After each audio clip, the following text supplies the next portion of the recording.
Baignoire d'eau fraîche pour sclérose en plaques.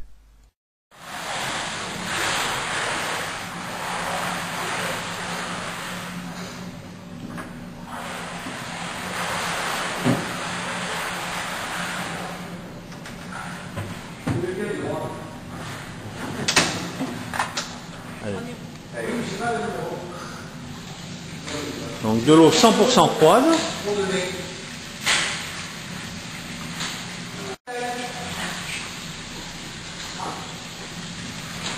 Donc bain froid.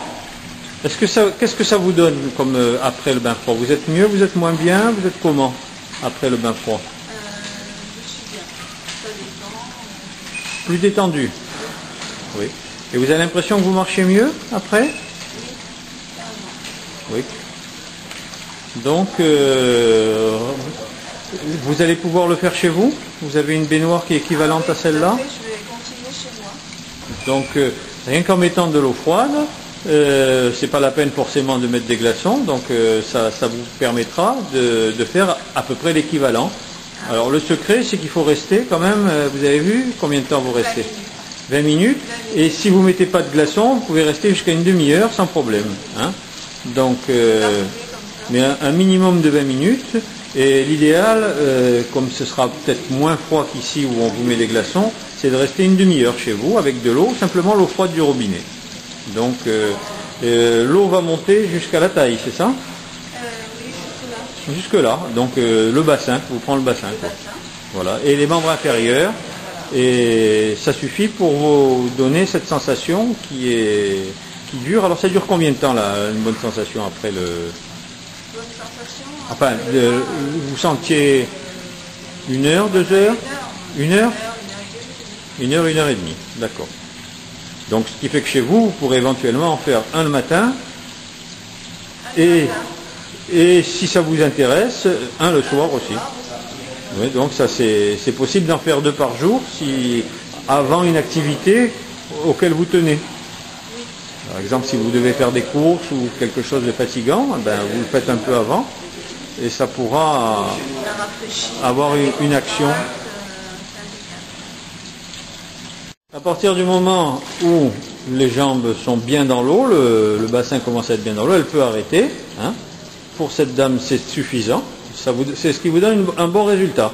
Oui, parce qu'ensuite, avec la glace, ça monte un petit peu. Ça monte un petit peu plus. Donc chez vous, éventuellement, vous pourrez mettre un petit peu plus d'eau, comme il n'y aura pas le seau de glaçons, et donc et vous pourrez rester un tout petit peu plus longtemps, comme ce sera un peu moins froid. Tout le monde peut le faire, ça. Ah, tout le monde peut le faire, bien sûr. Oui, oui. Tous les gens qui ont la sclérose en plaques peuvent faire ce parce que c'est bien pour ce type de pathologie inflammatoire.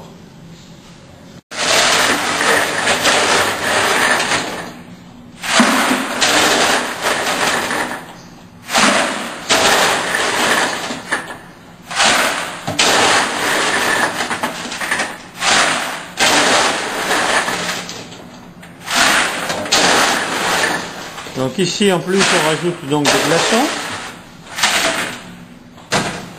pour avoir une efficacité plus importante dans un temps plus court. C'est bon.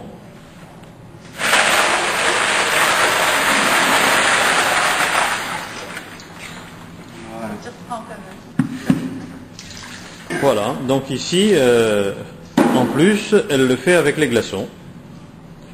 Donc, mais chez elle, comme elle n'aura pas de glaçons, donc on peut mettre une quantité d'eau plus importante, qui monte un petit peu plus haut au-dessus du bassin, et rester un petit peu plus longtemps, au lieu de 20 minutes, une demi-heure.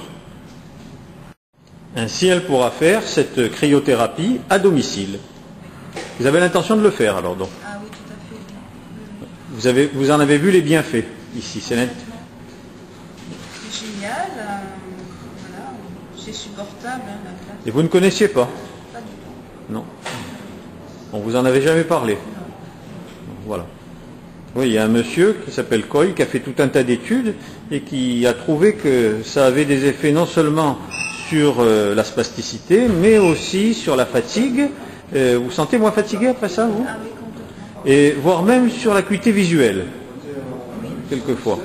Et sur les facteurs immunologiques, il a mesuré le sang dans le sang des patients qui avaient des facteurs immunologiques qui étaient améliorés. Donc, Franck, toi tu as l'habitude donc de mettre des glaçons aux patients. Voilà, alors, ouais. Il y a des gens qui t'ont dit Il y a des gens qui m'ont dit que chez eux, ils font la baignoire, ils remplissent la baignoire et après ils mettent dans le congélateur des bouteilles de 1,5 litre qui est congelée, l'eau, ça fait un gros glaçon, ils en font 4 ou 5 et après ils le mettent systématiquement dans la baignoire et ça refroidit encore plus l'eau. c'est l'équivalent de ce qu'on fait ici à Pomponiana. C'est l'équivalent de 1 ou 2 seaux de glaçons. D'accord. Et après, quand ils ont fini, ils remettent les bouteilles au congélo, Très bien. au congélateur. Et ils font ça à chaque fois. Très très bien. Voilà. Et je trouvais cette solution très bien, quoi, parce que Oui, même moi, j'avais pas pensé, quoi. C'est le patient qui m'en a parlé, quoi. Parce qu'ici, tu leur dis systématiquement de le refaire. Après, aussi. moi, je leur dis systématiquement de le refaire chez eux entre 20 et une demi-heure dans l'eau. S'ils n'ont pas de glaçons, une demi-heure. Et s'ils ont la possibilité d'avoir des glaçons ou des bouteilles, comme on m'a dit, 20 minutes, ça suffit. Si vous n'avez pas de baignoire, mais que vous avez une douche, c'est également possible, à condition de s'installer convenablement sur une chaise pour ne pas être fatigué en position debout, donc il faut s'asseoir, il faut prendre une montre et regarder que ça dure au moins 20 minutes et peut-être une demi-heure, donc passer la douche sur les jambes ou le coincer dans le maillot puis attendre que ça se passe pendant une demi-heure, que l'eau coule, descende le long du bassin, sur les jambes. Donc il ne faut pas se contenter d'une douche de 5 minutes, hein, ça sert à rien ça, il faut que ça dure un certain temps. La première fois que l'on utilise les bains froids, il faut savoir ne pas mettre une eau trop froide pour éviter un choc thermique. On peut commencer par exemple à 28 degrés, et puis de jour en jour, on va baisser progressivement la température. Certains patients n'atteindront jamais le stade des glaçons. Ils sont bien avec une eau fraîche, mais incommodés par une eau trop froide. Pour ces patients, l'immersion dès la première fois dans une eau trop froide pourrait faire croire que le froid n'est pas bon pour eux, qu'ils ne supportent pas le froid, alors que une introduction du froid de manière beaucoup plus progressive permettrait de démontrer que ces patients, comme la majorité des scléroses en plaques, sont améliorés par le froid.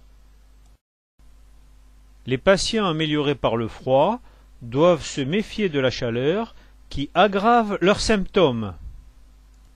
Il faut donc éviter les bains de soleil, il faut éviter les bains chauds, il faut éviter les infrarouges pour ces patients. En bibliographie, il faut lire l'excellent article de Coyle, Effets cliniques et immunologiques du refroidissement dans les scléroses en plaques. Pour finir, il faut dire que, malheureusement, certaines scléroses en plaques ne sont pas améliorées par le froid. Mais pour les personnes qui sont améliorées par le froid, et c'est quand même la grande majorité des scléroses en plaques, ce serait dommage de ne pas l'utiliser à domicile, soit sous forme de bain comme on vient de le voir, soit sous forme de douche, comme vous le verrez dans l'autre vidéo.